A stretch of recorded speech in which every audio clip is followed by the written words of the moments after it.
Excited to be here. Okay, let me set my timer so I don't go over time. Okay, cool. How are we all doing? We feeling good? Woo! Okay, so I have to stop doing that because my girlfriend's taking a video. This looks shit in the video, so I'm gonna go like this, but then I can't see you guys. Okay, so are we all feeling happy and... Okay, great. So we're gonna take that down a notch. I'm obviously not gonna try to bum you out, but I am going to ask you guys a question that some of you might find a little bit uncomfortable.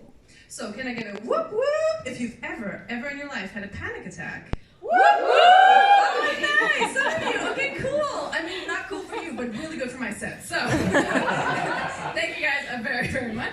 If somebody whoop whoop, can they raise your hand, please? Because I need to single someone out. Hey, can I, the Canada girl. What's your name? Rebecca, thank you very much for, your courage and your vulnerability. I'm going to completely abuse that by making you my reference point for the rest of the set to see if my jokes are relatable. Nice. Okay. So, my name is Joe, and as you can probably tell by this whole opening thing, I have had a lot of panic attacks in my life. I think the most awkward one I ever had was the time when I had a panic attack in the middle of sex. What made it even more awkward is that it took me a while to figure out what was happening, because I don't know how it is for you, Rebecca, but it turns out that for me, the beginnings of a panic attack and the beginnings of an orgasm feel exactly the same. I started with a little tingle in my stomach, then moved up into my chest and down my arms and my legs, and I thought, ooh, this is either going very well, or I'm about to nervous diarrhea all over these sheets. Because the problem is that while a panic attack and an orgasm may start in the same way, they definitely don't end the same. Like, I don't know how it is for you, Rebecca, but for me, when I've had a panic attack, afterwards I feel like kind of sad and tired and ashamed of myself. Does that sound somewhat relatable? Somewhat relatable. After an orgasm, I feel happy and tired and ashamed of myself. Still relatable? I'm not sure. Ooh, I'm good on time. Okay, cool. I don't have that much material, so that's maybe not that great. Anyway, I'm also a massive hypochondriac. Like I'll trip once, and then I'll Google, is tripping an early warning sign of ALS? I'll go straight for the worst.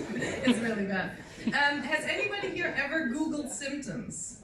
Woo. Yeah. And how many of you were actually comforted after? And how many, okay, flip question, how many of you after some thorough Googling were internet diagnosed with cancer? I think that's the way more common way of that going, actually. So I really do think Google is awful for hypochondriacs. I think Google is to hypochondriacs like what water is to a grease fire.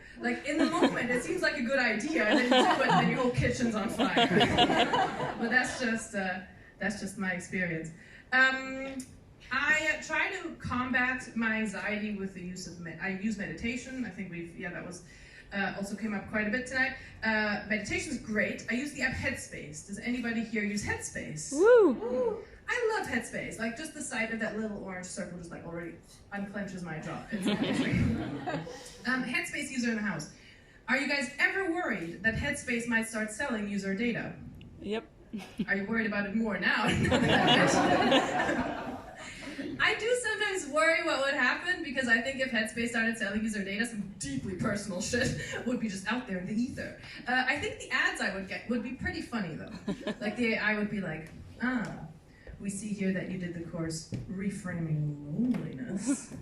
Can we interest you in this wine for cats? Because it looks like you have some and it looks like baby bits. There are some advantages, though, to being such a pussy, I found.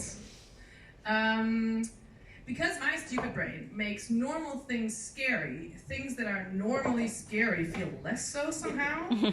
I'm not fully sure how it works, but it somehow does, so I try to make the most of it. For example, for me, moving to a different city is a lot less scary than getting my hair cut by a chatty hairdresser. Really bad. Which is why it was relatively easy for me to move to Amsterdam, but it's also the reason why I wear my hair in a ponytail most of the time. So, pros and cons. Or for example, Committing to a relationship for me is a lot less scary than taking an elevator, right? Like, I would rather get my heart broken into a million pieces than step foot in a fart-filled dangling box. It's just not for me. Or like stand-up, for example. I think a lot of people would be terrified up here. And don't get me wrong, I am terrified, but it also kind of feels like the beginnings of an orgasm, so I'm also kind of like it.